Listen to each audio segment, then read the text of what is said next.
Welcome বন্ধুরা, একটা নতুন ভিডিওতে তোমাদেরকে স্বাগত। বন্ধুরা, আজকে তোমাদেরকে দেখিয়ে দেবো যে বাংলার আবাস যোজনা বা প্রধানমন্ত্রী আবাস যোজনা যেটাই বলে থাকো, মুখ্যমন্ত্রী মমতা বন্দ্যোপাধ্যায় কিন্তু এবার নিজের কোষাগার থেকে পয়সা দিয়ে কিন্তু পশ্চিমবঙ্গের গরিব পরিবারদের জন্য নতুন বাড়ি তৈরির যে প্রকল্পটি নিয়েছে বাংলার আবাস, সেই আবাস যোজনার কিন্তু ফাইনাল লিস্ট তৈরি হয়ে গেছে। তো সেই ফাইনাল লিস্ট তোমরা কি করে চেক করবে, তো খুব সহজভাবে কিন্তু আজকে তোমাদেরকে দেখিয়ে দেবো যে তোমরা তোমাদের লিস্টে নাম আছে কিনা সেটা কি করে দেখবে। দেখো, প্রথমে যেই আমি সাইটটা ওপেন করেছি সেই লিঙ্কটা আমি তোমাদেরকে ডিসক্রিপশানে দিয়ে দেবো, বা তোমাদেরকে আমি নিচে স্ক্রিনে দেখতে পাচ্ছ এই লিঙ্কটা আমি দিয়ে দিচ্ছি। এই লিঙ্কটাতে ক্লিক করলে কিন্তু ডাইরেক্ট এই আমাদের পেজটা যেটা এখন দেখতে পাচ্ছ এরকম পেজ কিন্তু ওয়েবসাইটটা তোমাদের ওপেন হয়ে যাবে। এইবার এই ওয়েবসাইটটা ওপেন হওয়ার পরে তোমাদেরকে কি করতে হবে, প্রথমেই দেখো করতে হবে কি, অল স্টেটের পাশে যে তীর চিহ্নটা আছে এখানে ক্লিক করবে। ক্লিক করে আমাদের রাজ্যের নাম, যে রাজ্য থেকে দেখছো সেই রাজ্যের নামটা সিলেক্ট করবে, যেমন ধরো এখানে ওয়েস্ট বেঙ্গল। তারপরে কি করতে হবে, তারপরের বক্সটা আছে সিলেক্ট বক্সের মধ্যে ক্লিক করবে। ক্লিক করার পরে এখানে তোমরা যে জেলা থেকে দেখছো সেই জেলাটা সিলেক্ট করে নিতে হবে।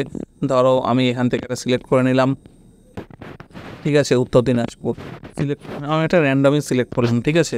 তারপরে কি করবে, তারপরে জেলার পরের বক্সটা ক্লিক করবে। ক্লিক করে তোমাদের এখানে ব্লকটা সিলেক্ট করে নেবে, কোন ব্লক থেকে আছো। তো আমি ধরো এখান থেকে ইসলামপুর সিলেক্ট করে নিলাম, ঠিক আছে। তারপরে ইসলামপুরে ক্লিক করার পর তার নিচের বক্সটায় ক্লিক করবে। ক্লিক করার পরে এইখানে দেখো তোমাদের যে গ্রাম পঞ্চায়েতের নাম আছে সেই গ্রাম পঞ্চায়েতের নামগুলো এখান থেকে দেখতে পেয়ে যাবে। যে কোনো একটা গ্রাম পঞ্চায়েতের নাম, তোমাদের যেটা গ্রাম পঞ্চায়েত সেই গ্রাম পঞ্চায়েতের নামটা সিলেক্ট করে নেবে, ঠিক আছে।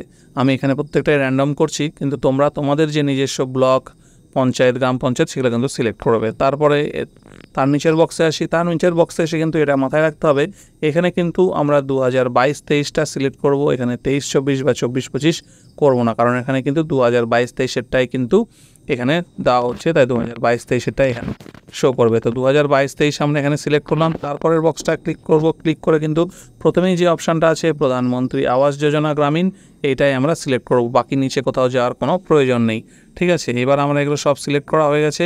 এইবার দেখো এখানে যে ক্যাপচা অপশানটা আছে এই ক্যাপচাটা এখানে ফিল আপ করবে। তো এখানে 98-50 আছে, তো এখানে যেতে হবে, তোমাদের যেরকম থাকবে সেই হিসাবে কিন্তু ক্যাপচাটা এখানে ফিল আপ করে দেবে, ঠিক আছে।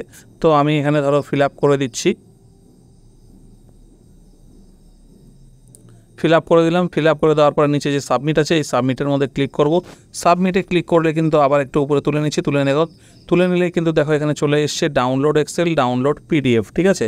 তো তুমি এই লিস্টটা তোমাদের কিন্তু পুরো লিস্টটা ডাউনলোড করে নিতে পারবে এক্সেল ফাইল হিসাবে অথবা পিডিএফ ফাইল হিসাবে, যেটাতে ক্লিক করবে সেই হিসাবে কিন্তু তোমার মোবাইলে এটা ডাউনলোড হয়ে যাবে, ঠিক আছে।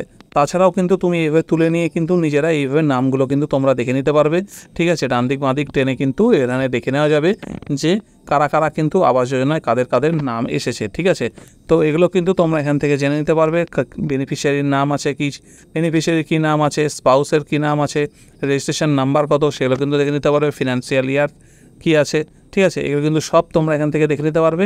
আর এই পুরো লিস্টটাই কিন্তু তোমরা এখানে পিডিএফ বা এক্সেল হিসাবে ডাউনলোড করে নিতে পারবে। তো এইভাবে কিন্তু বন্ধুরা তোমরা খুব সহজে পিএম আবাস যোজনা বা বাংলা আবাস যোজনার কিন্তু যে লেটেস্ট লিস্ট এসেছে সেই লিস্টটা ডাউনলোড করে দেখে নিতে পারবে সেই লিস্টে তোমাদের নাম আছে কি নেই।